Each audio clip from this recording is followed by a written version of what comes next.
E aí, pessoal? Olá a todos.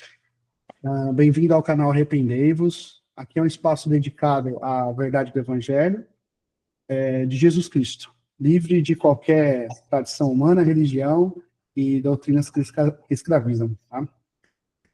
Hoje a gente vai começar uma série urgente chamada Como Saber se eu estou sendo enganado? Porque o maior perigo espiritual hoje não é nem viver no pecado, porque no pecado Jesus te salva. É viver na religião, obedecendo regras, sentindo emoção, frequentando cultos e mesmo assim longe de Cristo. E um dos sinais mais claros disso é quando as palavras da Bíblia elas perdem o seu sentido original e ganham um novo significado, um significado que serve a um sistema e não à verdade. Você já ouviu frase como Deus me visitou agora, ele ainda não recebeu o batismo com o Espírito Santo, ou isso foi dito no púlpito, ninguém pode duvidar. E ainda quem comenta ou questiona, comete blasfêmia, toma cuidado. São expressões muito comuns, pessoal, em muitos círculos religiosos. Mas será que tem base bíblica? Nesse episódio, a gente vai comparar o que se ouve com o que diz a Bíblia, para que você não seja enganado. Este é o episódio 1, Palavras Distorcidas, quando o verdadeiro se torna falso. Pessoal, antes da gente entrar nos temas, é importante lembrar qual é a nossa base, onde está a verdade final. Para nós cristãos verdadeiros, a Bíblia é a única e infalível palavra de Deus. Viva, poderosa, inspirada, suficiente. Uns versos que reforçam isso em Hebreus, capítulo 4, verso 12, porque a palavra de Deus é viva, eficaz e mais cortante do que qualquer espada de dois gumes. 2 Timóteo, capítulo 3, verso 16 a 17. Toda a escritura é inspirada por Deus e útil para o ensino, para a repreensão, para a correção, educação na justiça, a fim de que o homem de Deus seja perfeito e perfeitamente habilitado para toda boa obra. A Bíblia não é simplesmente um livro qualquer, um livro religioso qualquer, é a revelação de Deus ao homem, é o único juiz final de toda a doutrina. Aí a gente pode falar assim, em que língua essa Bíblia foi escrita? O que é, então, essa Bíblia, né? O Antigo Testamento, ele foi escrito principalmente em hebraico, e existem algumas partes em aramaico, algumas partes de Daniel, algumas partes de Esdras. O Novo Testamento, ele foi escrito em grego, mas não o grego que a gente fala hoje. É um grego chamado koiné. É um grego comum do século I. Ele era bem acessível ao povo, era como o inglês de hoje em dia.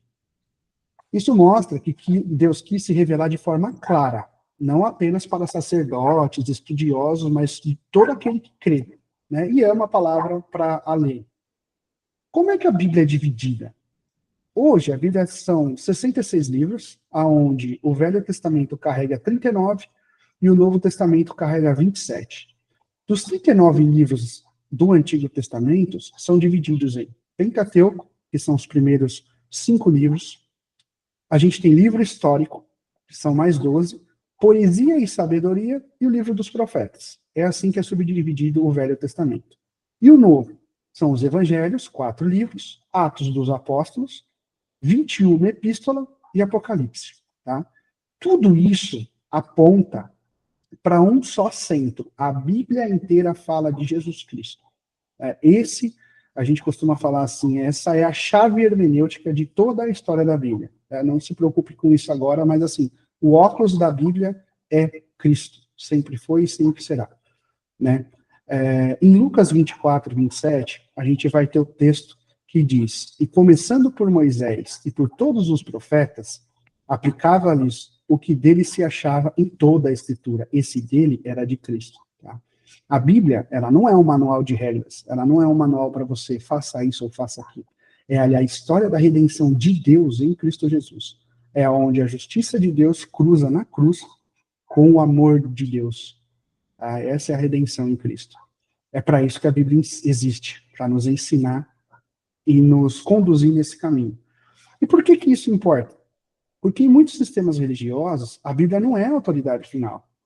Ela é interpretada pelos líderes, filtrada por tradições já pré-existentes e usada principalmente para justificar o próprio sistema, né? Mas a própria Bíblia diz: examinai as Escrituras todos os dias, para ver se essas coisas são assim. Atos 17:11. Então, assim, você não precisa de um homem para saber a verdade. Você precisa da Bíblia e do Espírito Santo que a ilumina. E aí a gente começa com o tema, a Alessandra vai falar um pouquinho da gente, o que é uma heresia? Por que a gente foca nesse assunto? Muitos de vocês devem pensar, o que é uma heresia? Nada mais é o que a heresia é apenas. Muitos pensam que é errar em teologia. Não.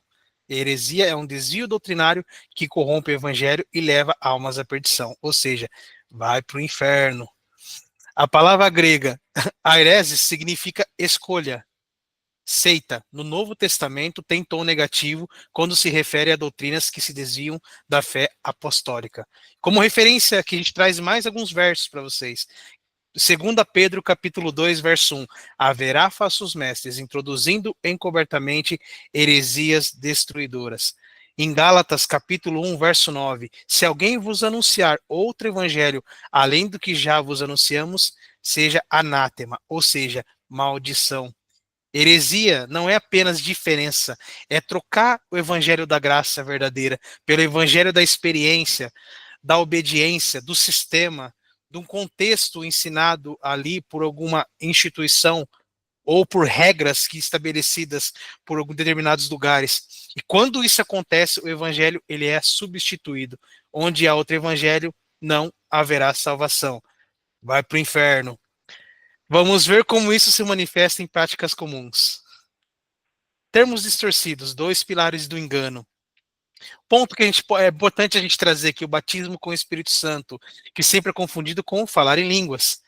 Em alguns ciclos religiosos se ensina, você foi batizado com o Espírito Santo, se você só foi batizado se você falou em línguas. Se não falou, ainda não recebeu. Sem isso, você não tem o selo de Deus. Mas será que isso é bíblico?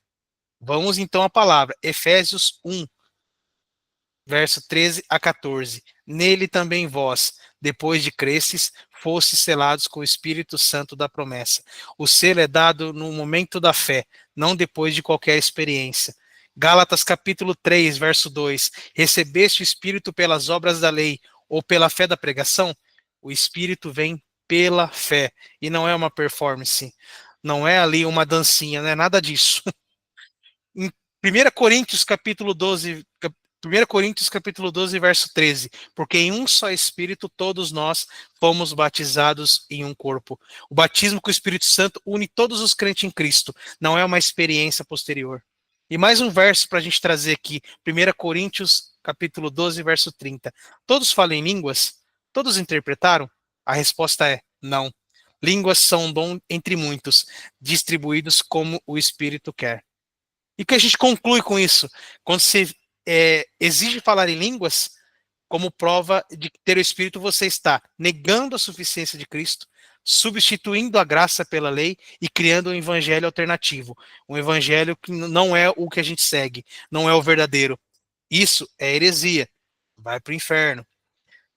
Porque troca o evangelho da fé pelo evangelho da experiência. Se você duvida da salvação porque não falou línguas, ouça sempre isso. O seu valor está em Cristo, não na sua experiência. O seu selo é o Espírito Santo e não um fenômeno ou um vento veemente, porque o Espírito Santo, ele é uma pessoa, não é o espírito não é o espírito de poder, não é nada disso, é uma pessoa que vive dentro de você. Não é algo que nos visita também, né? É algo que está vivo, vívido dentro da gente. Receber o Espírito, ele passa a morar em nós, né? Não é algo de visitinha temporária de temporadas. Mesmo porque se eu ficar nesse sentimento, né, nesse sentimentalismo onde o Espírito Santo, onde eu sinto a presença ou ele me visita, faz do Espírito Santo menor, né? A gente nega aquilo que Cristo falou, né?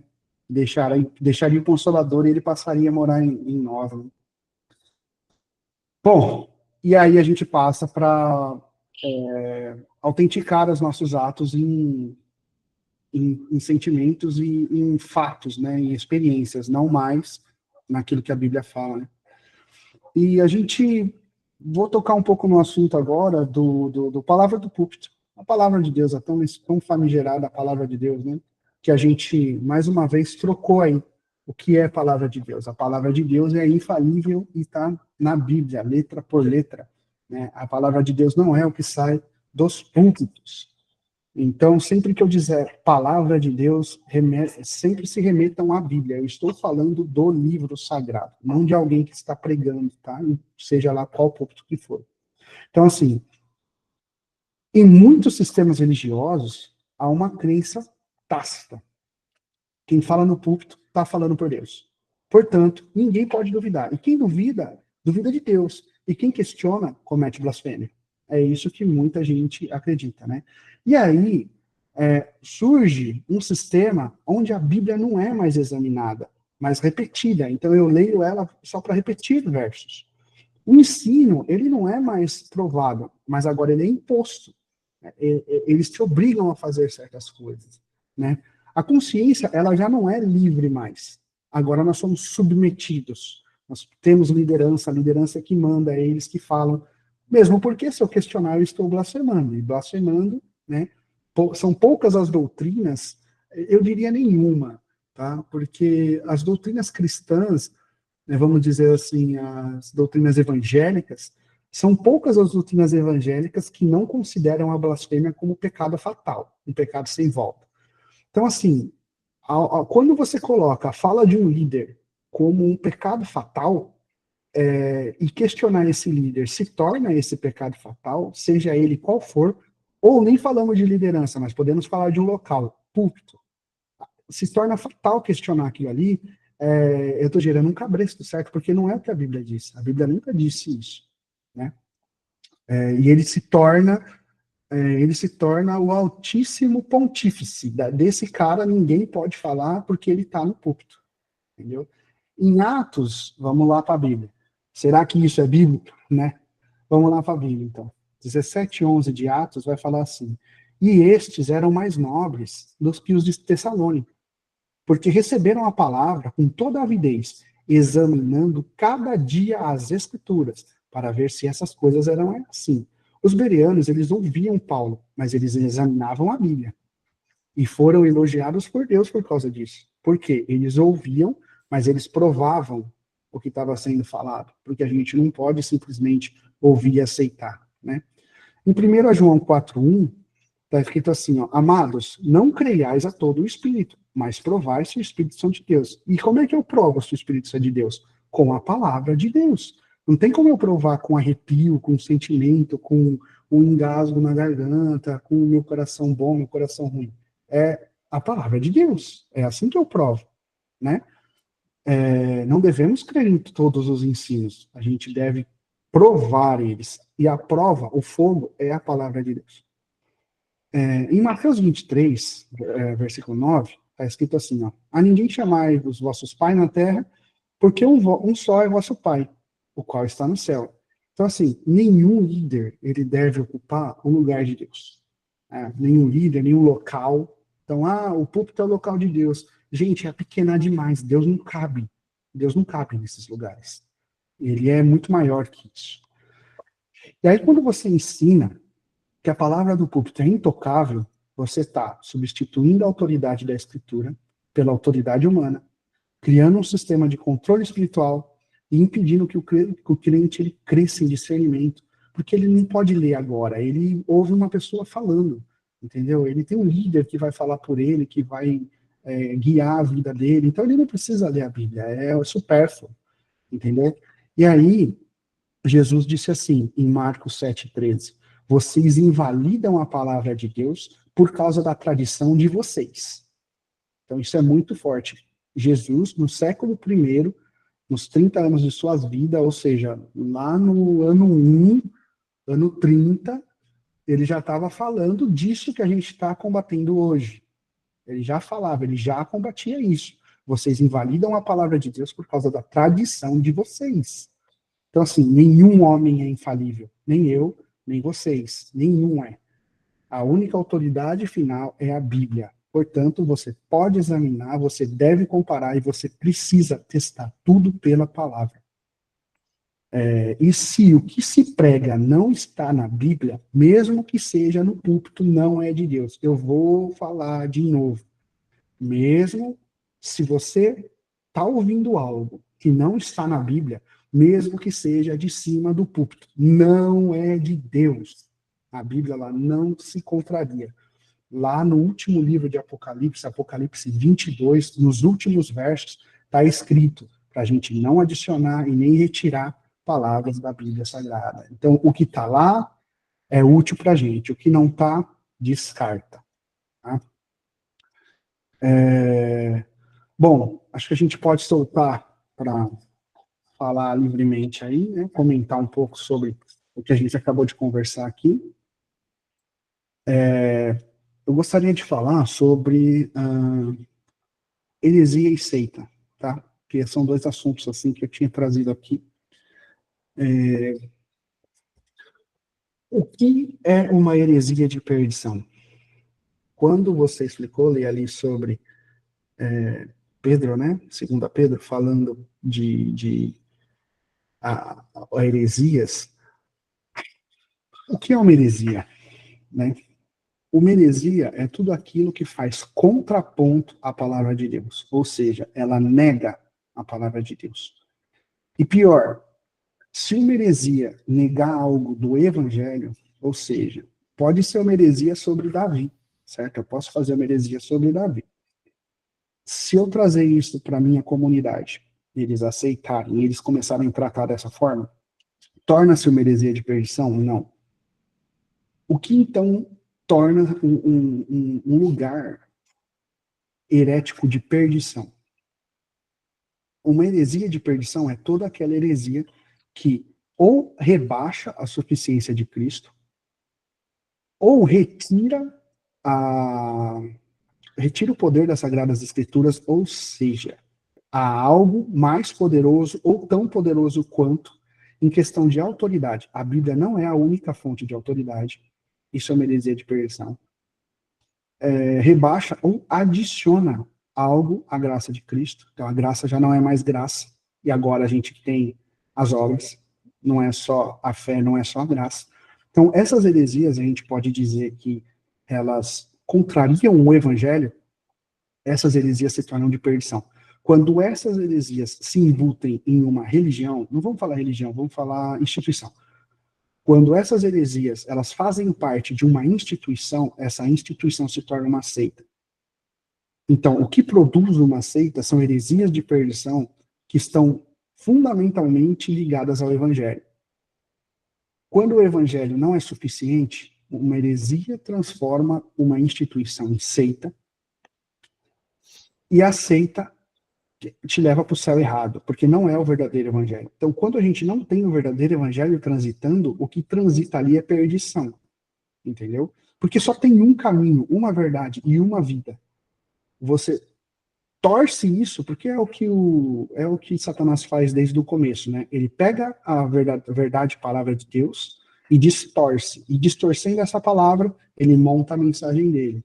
Ué, se você é filho de Deus, faça com que essas pedras se transformem em pães. Não, se joga desse alto pináculo aqui. Não, se você se ajoelhar, eu vou te dar tudo. Tudo isso está na palavra de Deus, mas ele distorce. E eu vou falar uma frase forte aqui. A palavra de Deus na boca do demônio é palavra do demônio. Eu vou repetir. A palavra de Deus na boca de Satanás é palavra de Satanás, não é palavra de Deus. Porque ele vai perverter e vai usar segundo o bel prazer dele. Tá? Então, esse é o meu comentário sobre seitas e heresias. Então, uma heresia no fundamento do evangelho torna uma instituição em seita, e a seita te leva direto para o inferno. E vai para o inferno bonitinho, batendo palma, cantando, achando que está lindo, maravilhoso, porque a única coisa que salva é Jesus Cristo.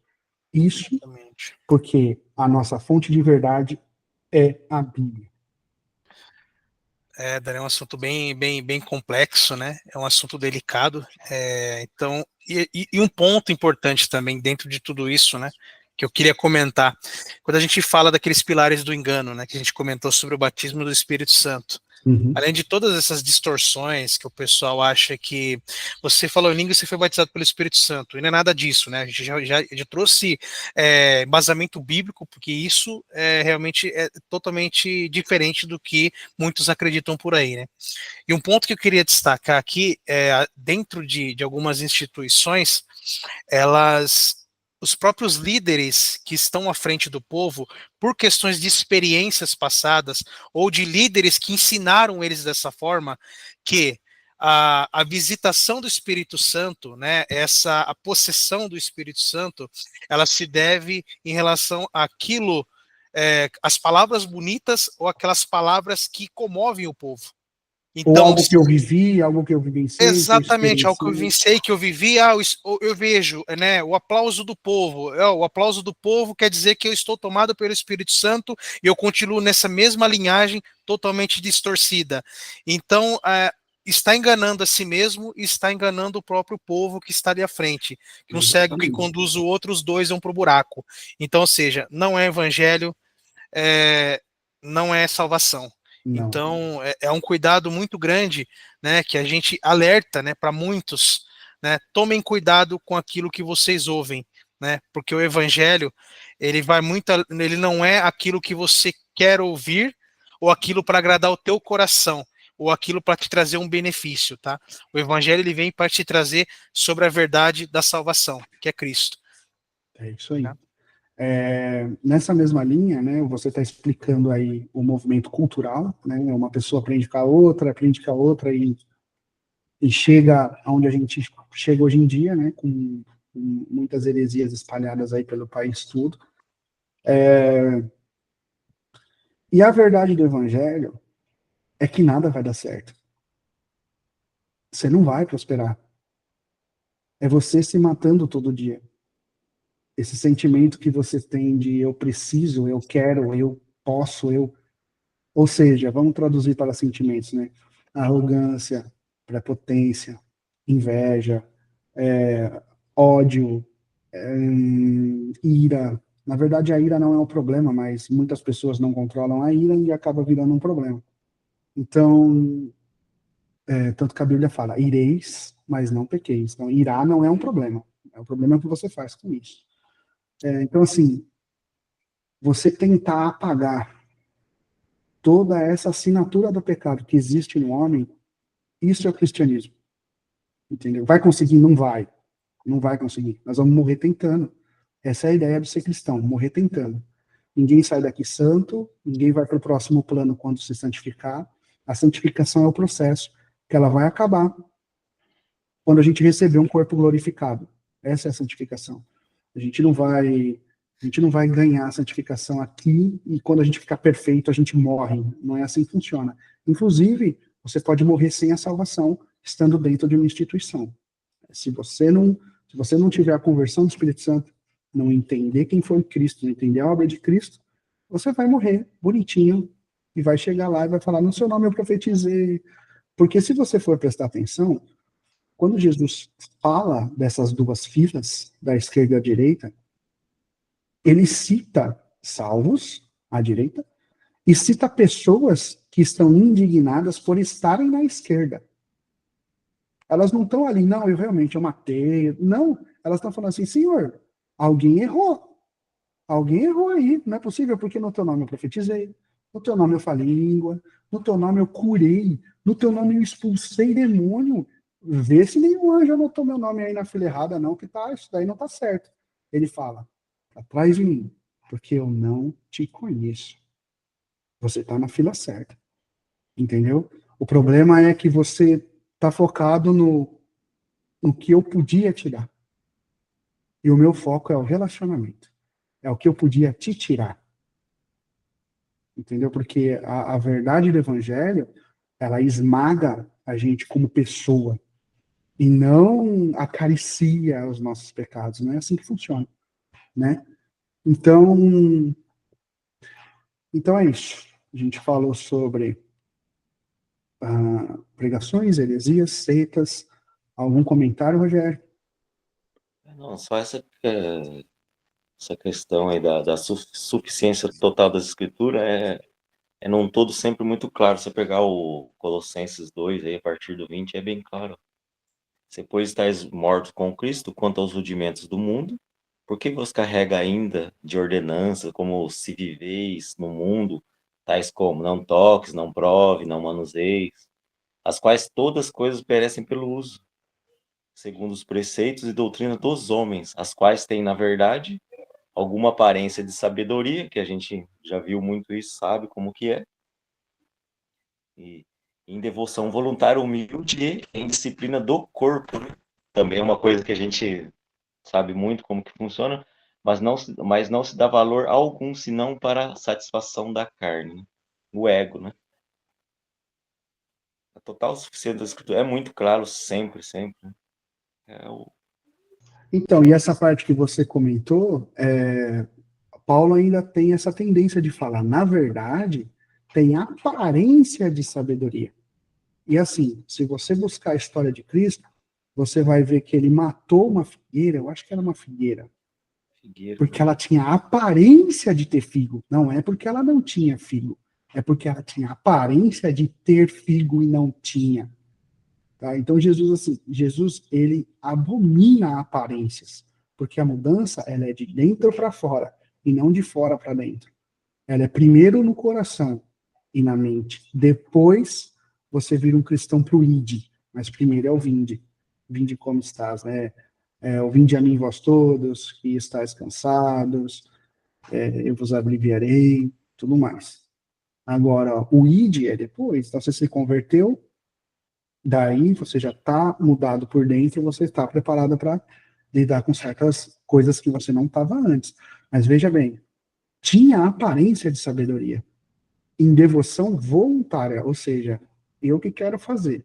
A devoção é minha, é voluntária, com aparência de sabedoria, com aparência de humildade e indisciplina do corpo, ou seja, são coisas externas, mas não são de valor algum.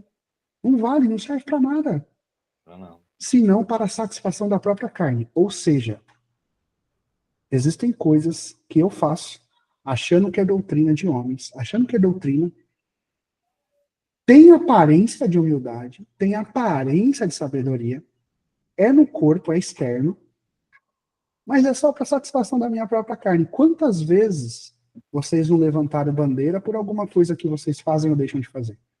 Entendeu? É aparências, são aparências.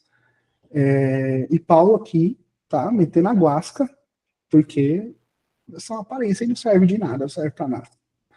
Sabe um ponto importante também, Dani? Às vezes essas pessoas, né, que a gente estava falando em relação aos líderes, né, que estão ali à frente do povo, e o povo, por não conseguir enxergar esse engano, eles acabam tendo isso como uma vivência de fora da igreja, né, de fora da instituição ali, e acaba ensinando outras pessoas, acabam disseminando algo que não é verdadeiro.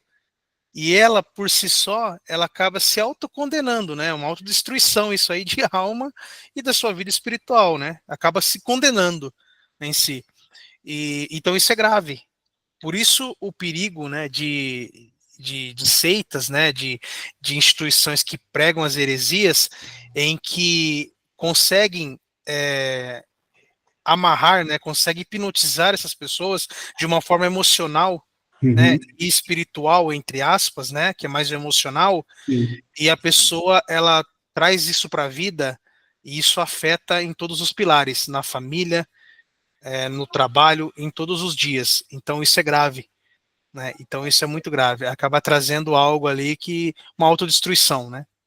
Então por isso que é perigoso quando um evangelho falso. Então ela pode trazer consequências aí irreversíveis, né? Como a gente já viu muita coisa por aí. Se você vê um pequeno histórico aí de seitas, né, elas costumam fazer parcialmente ou completamente um isolamento do mundo exterior, tá? Elas vão ter líderes autoritários, ou seja, ou você ouve aqui o que eu estou falando em nome de Deus, ou você vai para o inferno, você que escolhe, que o bonzinho vai ouvir, o ruinzinho vai, líderes autoritários, tá? Eles fazem manipulação psicológica, e emocional. Tudo isso, eu não estou falando que às vezes é por querer, ou seja, não é de fator... como é que eu posso explicar? Não é sendo por querer, ele não está fazendo isso por querer, mas ele aprendeu assim. Ele aprendeu essas técnicas. Sem querer, ele está replicando. Isso já é um fator cultural.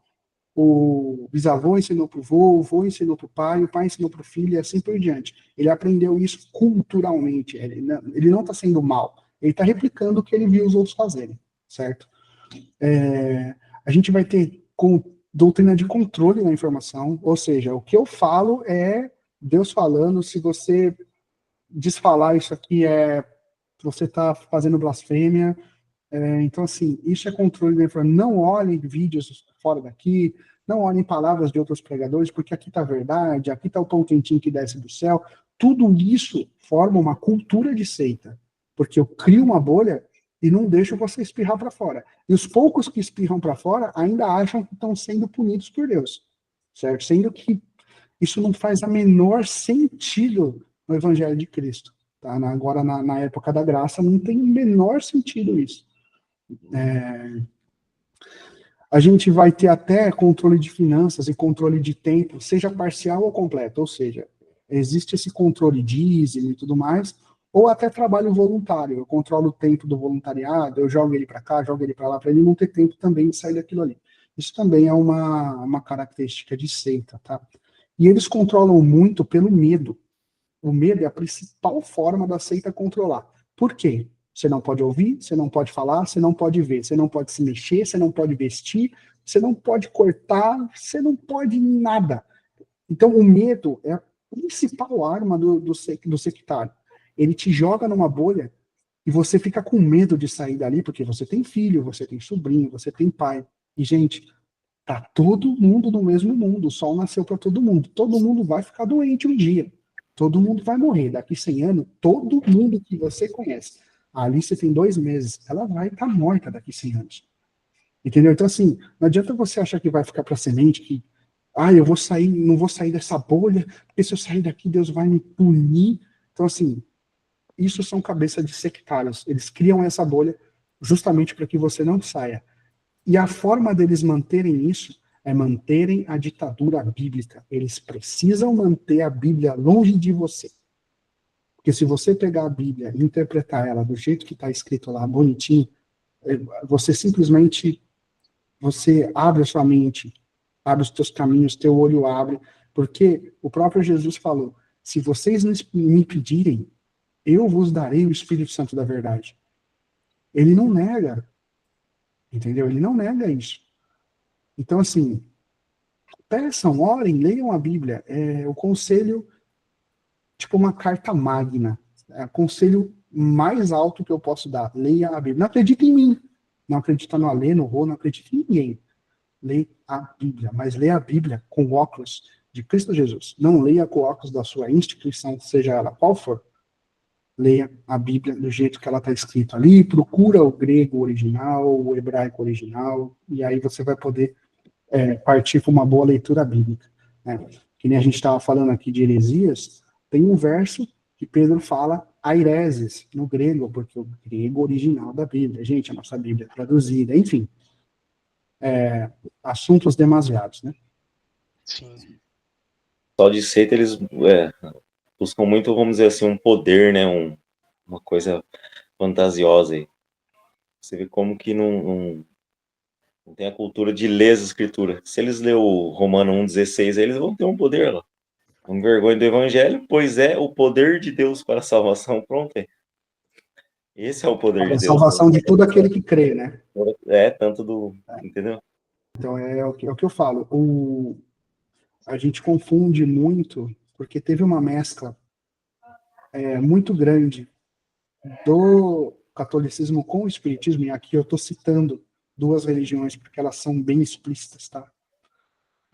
Aonde eu tenho o mundo espiritual como se fosse um Gasparzinho, alguma coisa que eu não posso ver, e o poder, que o Espírito Santo ele se torna um poder, né?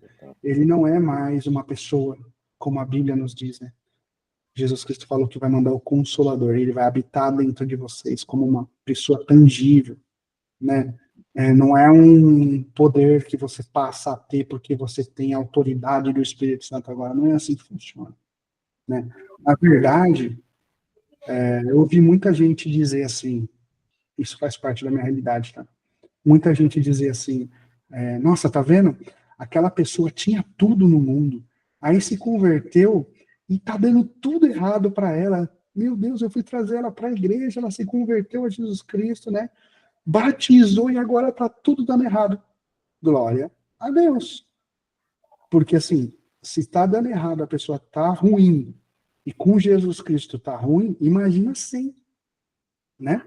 Então, ainda bem que ela se converteu, agora ela tem Cristo. Então, assim, a gente esquece do fundamento da graça, que é: eu estarei convosco todos os dias. Não é livrando, não é tirando do mal, não é fazendo uma limpeza. Eu estarei convosco todos os dias. Então, assim, você tem um ombro para chorar, amigo. É isso aí. Vamos deixar bem claro aqui: eu não duvido do poder de Deus. Não. Entendeu? Milagre, ele pode fazer, ele pode efetuar. Na verdade, eu falar que Deus pode, beira esquisitice, porque ele pode qualquer coisa. Ele não pode o que eu falo, ele pode qualquer coisa, né? Eu só acho que se ele visitar a gente, explode vocês aí, eu aqui, explode o mundo. Se Deus dá uma visitadinha aqui, acabou tudo. Então, E eu assim, confusão de muitos achar, olha, aconteceu um milagre, porque há um propósito. Não há um propósito. Ele fez apesar de você. é, Ele fez porque ele quis, não fez porque você é um alecrim dourado, que você é especial, né? Ele fez porque ele quis. isso. A gente tem o costume de falar, né? Na verdade, o evangelho ele começa com Romanos. Acho que é Romanos 8.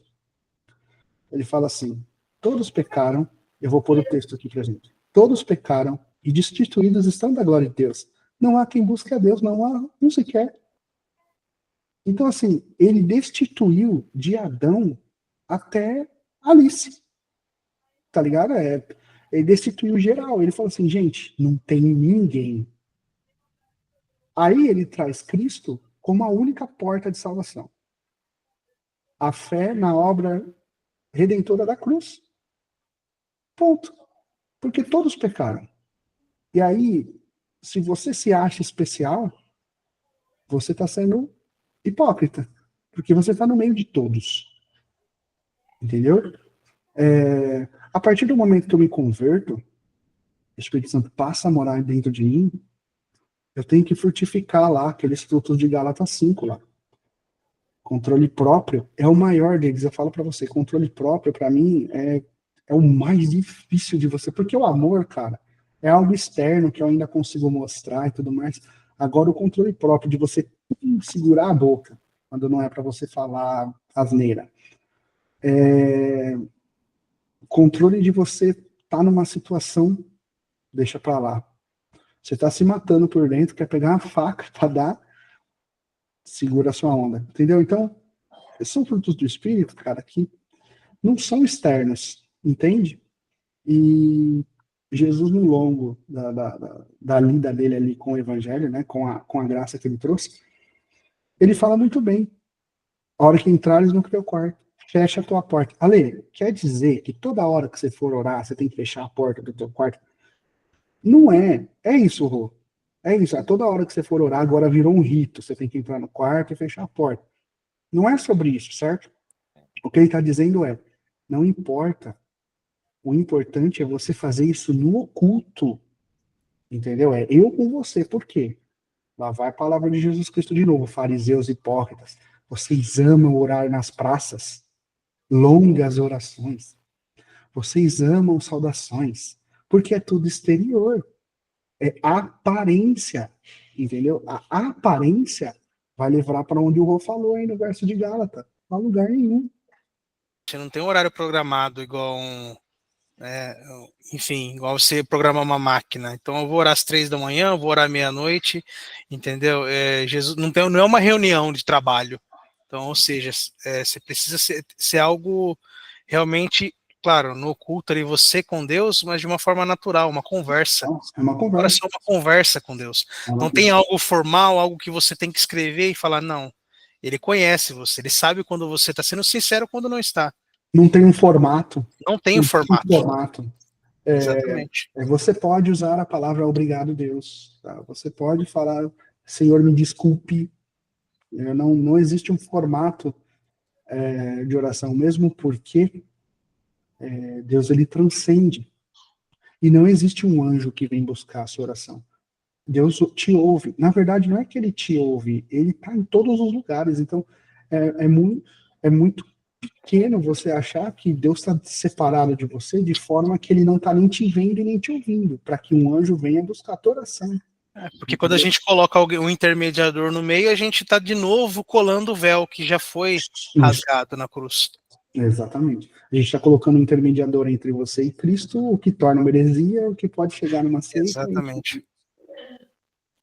É isso. E também não há formas, você pode orar em pé, sentado. E até a palavra prostrado na Bíblia, como não foi um assunto que a gente trouxe, eu não trouxe a palavra em grego, mas até a palavra prostrado, ela quer dizer deitado, entendeu? Nem é de joelho. Então, assim, a ideia é humilhado, coração humilhado, entendeu? Não adianta muito você prostrar o joelho e tá pensando no jogo do São Paulo lá, que tá 2-0, e você tá de joelho prostrado ouvindo outra pessoa orar. Não faz nenhum sentido. Entendeu? Não, a clareza das escrituras é demais. Não há um justo, nenhum sequer. Não há ninguém que entenda, não há ninguém que busque a Deus. Todos se extraviaram e justamente se fizeram inúteis. Não há quem faça o bem, não há nenhum só. Não tem como você ser o alecrim dourado, não tem nenhum. Abraão, Moisés, Jacó, Davi, Jó, não tem nenhum, ninguém entendeu. É isso que Paulo está falando aqui, ninguém entendeu. E quando Cristo se revela, que o entendimento vem, né? Porque a Bíblia fala que as coisas do velho, elas são sombras do que viria. Então, quando vem aquilo que é o real, não mais a sombra, que você olha para trás e você fala, cara, tudo lá era isso aqui que estava sombreando, entendeu? A sombra era de Cristo. Então você vai ver muita coisa que se falava dele no velho, ele mostrando no novo, entendeu? Até, por exemplo, uma palavra que muita gente gosta, né? O Eli, Eli, lama sabachthani. E em Mateus deixaram isso escrito da forma que ouviram, tá bom? Então, eles deixaram no grego da forma que eles ouviram, mas não foi exatamente isso que Cristo disse. Mas isso remete aos Salmos 22, verso 1. Salmos 22, verso 1, Davi escreveu assim, Deus meu, por que me desamparaste? E ali está transliterado, Eli, Eli, lama sabachthani. É exatamente o que Cristo falou na cruz, para cumprir tudo o que era para ele cumprir. Então, assim, o que aconteceu com a lei? A lei foi esmagada, ela foi enxugada em Cristo e ele cumpriu tudo. O que era para a humanidade cumprir, ele cumpriu, e o que era para a humanidade pagar, ele pagou. Né? Então, isso se torna assim, o amor e a justiça de Deus ali estampada na cruz de Cristo. Então, respondendo, não tem espaço para alecrim dourado. Não tem menos pecador. Você não se torna menos pecador porque você se converteu. Você continua pecador. A diferença é que você está no caminho da santificação. A palavra santificação quer dizer, eu sou um cara que sou inconformado com esse mundo e eu sou inconformado com a pessoa que eu sou. Com isso, o Espírito Santo me ajuda a melhorar como pessoa, não como objeto que passa a usar certas vestimentas, a usar certo tipo de cabelo, a usar sobrancelha de um certo jeito. Não é exterior. É uma pessoa que não se conforma com quem ela é e passa a melhorar diariamente com a esposa, com os filhos, no trabalho, não se mostrando superior, não, porque eu sou convertido, não, se mostrando inferior. O que eu posso te ajudar hoje? Que mão amiga que eu posso te dar? Que ombro que eu posso te dar? O que eu posso melhorar no nosso relacionamento? No trabalho. E aí, campeão? Posso te ajudar com alguma coisa? Não, eu só faço o meu, eu fui contratado para isso. Isso não é uma postura cristã. O próprio Jesus falou, se te pedirem para andar 1 milha, anda 2. Se te pedirem a capa, dá logo a túnica também. O que ele está falando? Essa chama a doutrina, o ensinamento da milha extra. Vai 1 milha a mais. Não te... Sai fora da caixinha. Isso, explode essa caixinha que está todo mundo dentro dela. Se querendo ser superior porque tem uma graduação, querendo ser superior porque é de certa instituição, cara, isso não existe. Muito pelo contrário, a Bíblia diz assim, aquele que a si mesmo se humilhar, será exaltado. A si mesmo se humilhar. Aqui no mundo? Não, claro que não. Aqui no mundo ninguém vai ser exaltado, meu querido. Aqui no mundo é o que Jesus falou, vocês terão aflições porque eu também sofri. Mas não desanima não que eu venci. Ele falou só isso, ele não falou que você vai vencer também. Ele falou, não desanima não que eu já comprei o lugar. Tá pago, tá pago. Não desanima não que tá pago. Chegando lá, você vai ter, tá lá. Eu paguei. Entendeu? Então não desanima. Mas não diz que vai facilitar para você, que vai deixar as coisas mais simples, que vai ser bênçãos e maravilhas. Esse não é o evangelho de Cristo. Esse é qualquer outro evangelho. E segundo Paulo, em Gálatas 1, se ele mesmo, para você ver como ele considerava homens falíveis, o próprio apóstolo Paulo fala, se eu mesmo, ou um anjo vindo da parte de Deus, vos entregar outro evangelho, que seja considerado maldição. Ele mesmo se considerou falho. Ele falou, se eu entregar outra coisa, a gente cai fora. E aí a gente fica considerando palavra de líder de hoje em dia como se fosse infalível. Acho que aqui agora a gente vai para os sinais de alerta, né? Que a gente, de forma resumida, tudo isso que a gente acabou de falar, né? Primeiro aqui o sinal de alerta. Você duvida da salvação se não falou em línguas. O evangelho é só fé em Cristo, não prova emocional. Segundo ponto, você acha que é só um lugar Deus está presente. Deus habita no crente, não em um edifício. Em Atos, capítulo 17, verso 24, o Deus que fez o mundo e tudo que nele há, sendo o Senhor do céu e da terra, não habita em templos feitos por mãos de homens. Terceiro ponto, você tem medo de questionar o que é ensinado. Os bereanos, como a gente mencionou lá em cima, eles examinavam as escrituras. Né? Lá em Atos 17:11 ele fala que tudo que ele falava, eles ouviam atentamente e conferia para ver se tudo estava de acordo com as escrituras. Então eles examinavam, e o Paulo elogiou essa atitude deles, né? E o quarto ponto, você acha que o púlpito, o que vem do púlpito, o que fala no púlpito, quem está lá não pode errar, mas só Cristo é infalível. Nós, seres humanos, erramos e pecamos a todo tempo. Somos pecadores. E o quinto ponto, você sente paz só quando está em reunião. A paz de Cristo, ela transcende qualquer circunstância. Em Filipenses 4, verso 7, ele fala muito nesse ponto. E o sexto, que você acha que fora daqui não vai ter salvação. Em João, capítulo 14, verso 6, ele fala, eu sou o caminho e a verdade e a vida. Ninguém vai ao Pai senão por mim. O caminho é Cristo, não uma denominação. A luz é Cristo, não é outro lugar. O evangelho é Cristo, não é qualquer outra coisa. Então o foco é ele. O destino é ele. E a gente quer um dia morar com ele. E o mais legal é que a gente vai ter João falando, igual você acabou de citar, né? Eu sou o caminho, a verdade e a vida. Ele fala, ninguém vem ao Pai. Ele não fala ninguém foi ou ninguém vai. Ele fala ninguém vem. Por que vem? Porque ele estava vivo. Ele não estava no céu. Ele estava vivo. Ele falou para os apóstolos, quem vê a mim vê o Pai. Vocês não estão entendendo? Eu sou Deus. Eu sou Deus. Aqui é um dos versos que a gente usa para defender a divindade de Cristo. Porque ele fala, ninguém vem ao Pai, senão por mim. Entendeu? Então, assim, ele está em Deus, ele é Deus, né? Ele é um Deus encarnado. A gente vê um ponto importante, né, sobre esse ponto 6, porque muitas pessoas por aí, algumas pessoas não conhecem a trindade de Não Deus. conhece. É o mínimo. Acham Deus um soberano e Cristo, ele foi ali um intermediador para a salvação, morreu por você, mas ele não foi o suficiente. Eles não conseguem entender que há uma trindade, né, um Deus triuno, em que se subdivide em Pai, Filho e Espírito Santo. Eles acham que Deus é o Pai, exatamente. o Filho, E isso é sinal de paganismo, que você não pode adorar mais de um Deus. Então isso é também um perigo, esse não conhecimento da Trindade. O que é realmente Deus? As pessoas não têm nem conhecimento do que é Deus, ou do que estão servindo. Né? Sim. E ainda, quando você fala paganismo, a gente pode também virar para heresia, né? Porque a gente pode achar que o cristão é um Deus menor, e aí depois existem religiões que vão achar que o cristão é um Deus criado, ou seja, ele veio de um anjo. Bom, a gente pode depois também fazer outro vídeo explicando as naturezas, né? Natureza divina, natureza angelical, natureza humana, por que que elas são diferentes? Por que que não dá para mim e você ser um anjo?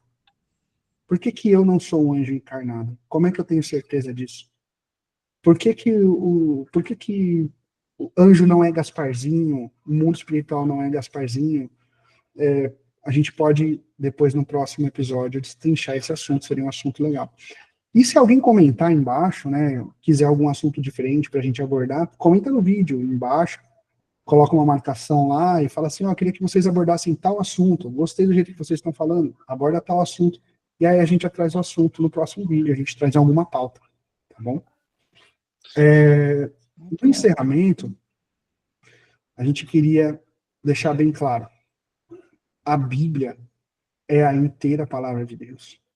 Cristo é a suficiência da salvação. A graça é livre, a graça não está presa em lugar nenhum. E o Espírito habita naquele que crê. E conforme João, a verdade liberta. Né?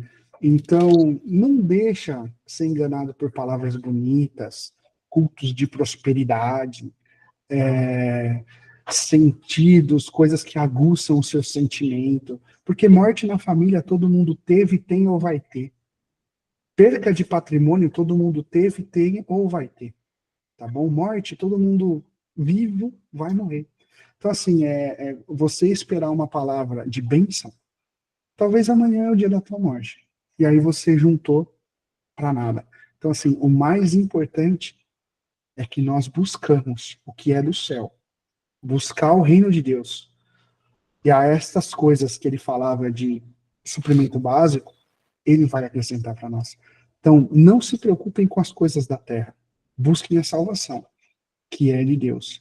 E ele deixou essa salvação na Bíblia. É por isso que esse troço chamado Bíblia existe. A salvação de Deus em Cristo Jesus está lá dentro. O pessoal fala tanto que ama Deus ali. Não, eu amo Deus de todo o meu coração. Ama? Amo. Ele deixou um manual. Você lê? Não. Faz sentido para você?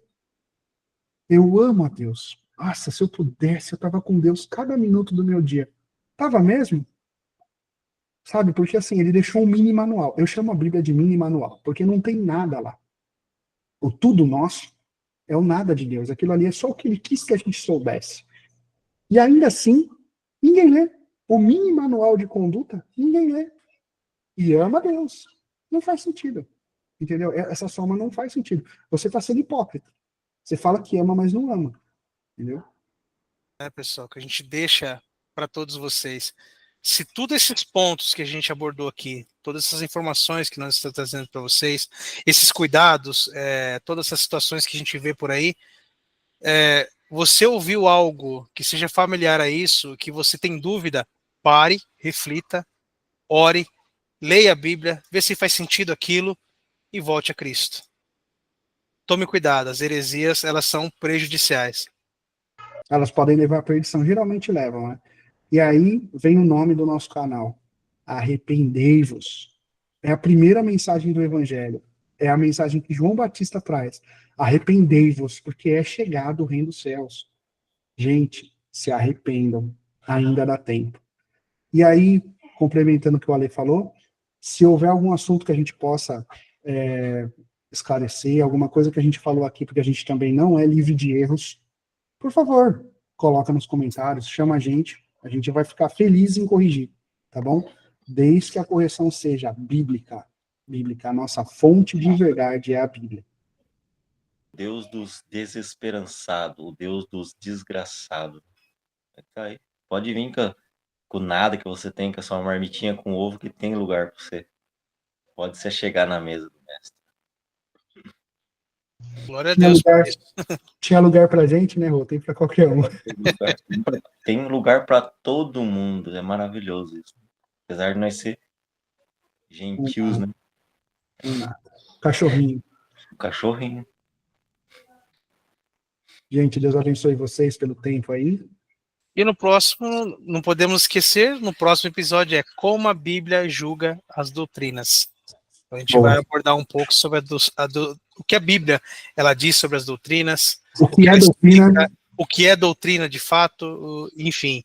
Então não percam que vai ser bem interessante esse próximo assunto. É isso aí, pessoal.